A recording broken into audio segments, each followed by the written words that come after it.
Here's Marianne Bohren from the WLSSD.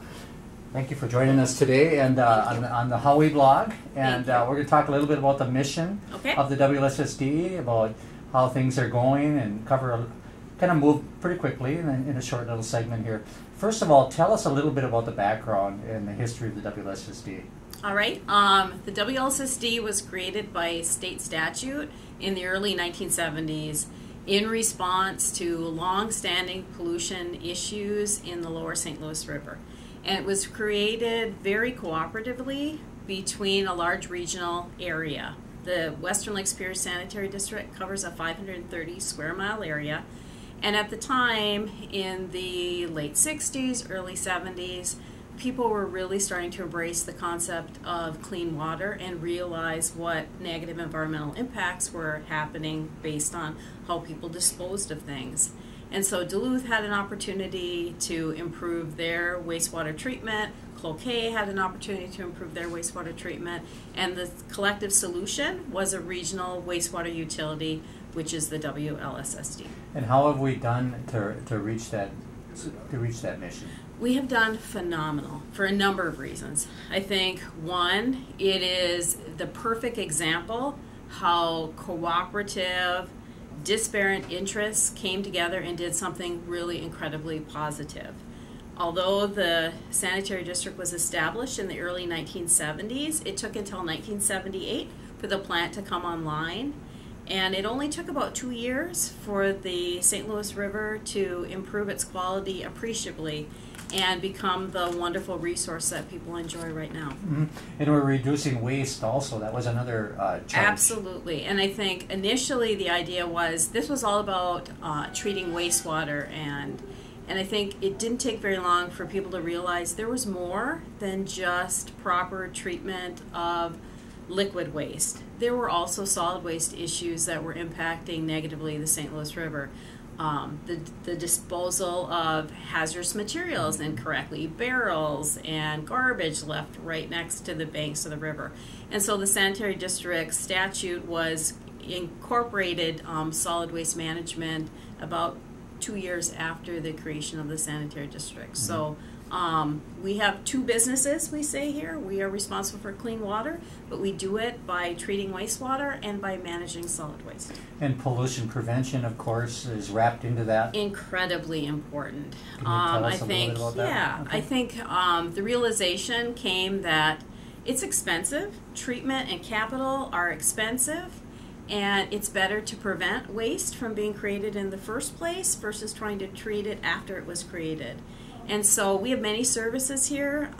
We have everything from a wonderful reuse center that's connected to our household hazardous waste, where people can bring things that are in their basement or garage for either proper disposal, or if it's usable material like paints, goes on the shelf and people can come down here and get paint they may need for free, which is a wonderful thing.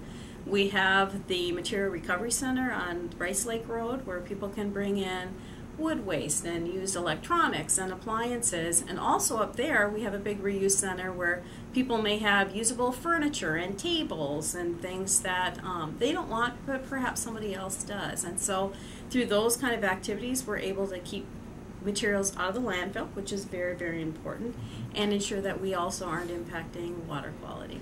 And one of the new programs that you've launched, I think, in recent years is the old unwanted medication thing. Absolutely, pharmaceutical how does that work collection. For schools and the community? Well, it's really expanded. I think it took a while for people to realize that there are so many medications that we take and that we have in our homes, and it was really common for people to just flush those down the toilet without thinking that that has an impact on water quality. And so it was a really innovative approach for the sanitary district to work with other entities for pharmaceutical collection.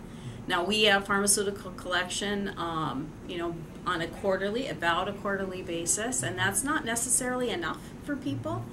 But we've been able to work and see that program expand. So now you can go to most police stations in the region and they'll have a pharmaceutical collection drop-off box. And then we see these programs also expanding as some businesses are starting to look at, well, if I'm a pharmacy, maybe I can also start to participate in some medication take back, which is really important for public health, not just for water quality, but for proper public health. As you mentioned, these do come at a cost, and they come as a cost to the region and to the businesses and the residential property owners. But yet at the same time, it appears to me that you've been very frugal and fiscally responsible to meet this mission. We have to do that, and we have to do that for a number of reasons. It is half of our customer base, our industries and businesses that are important here for people. We want them to strive and to grow, and people need those for jobs. And then we also have residential customers, and we realize that people want good services that are available and ready for them 24 hours a day, that operate correctly, but they also have a limit on how much they can pay. And so we have found that programs like our pollution prevention programs actually save money. They are less costly for us to manage than putting in expensive capital.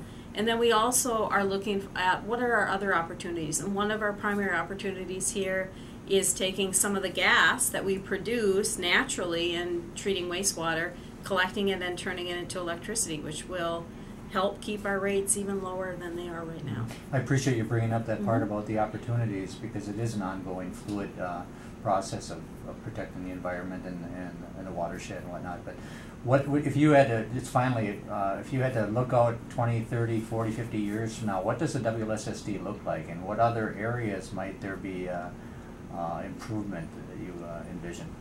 You know, that's an excellent question. I would see in the next 20 to 30 years that this would be, our vision would be, this would be a facility that produces energy that it sells back to the grid. We no longer have to buy natural gas or electricity from an outside utility, because we have figured out how to use less and how to produce what we need ourselves here in a sustainable green manner. I see this as a facility that continues to treat water to a greater and greater quality standard, because as we look at the EPA and the PCA, regulations continue to increase, but that we figure out how to do it in a very, very cost-effective manner. And I see us as continuing to be a very vital part of the community, both to protect public health and to make sure that we have the wonderful environment that is so important to our economy and to our recreation. Great stuff. Thank you for your time today, and thank you to the district and all you do to protect our environment. And it's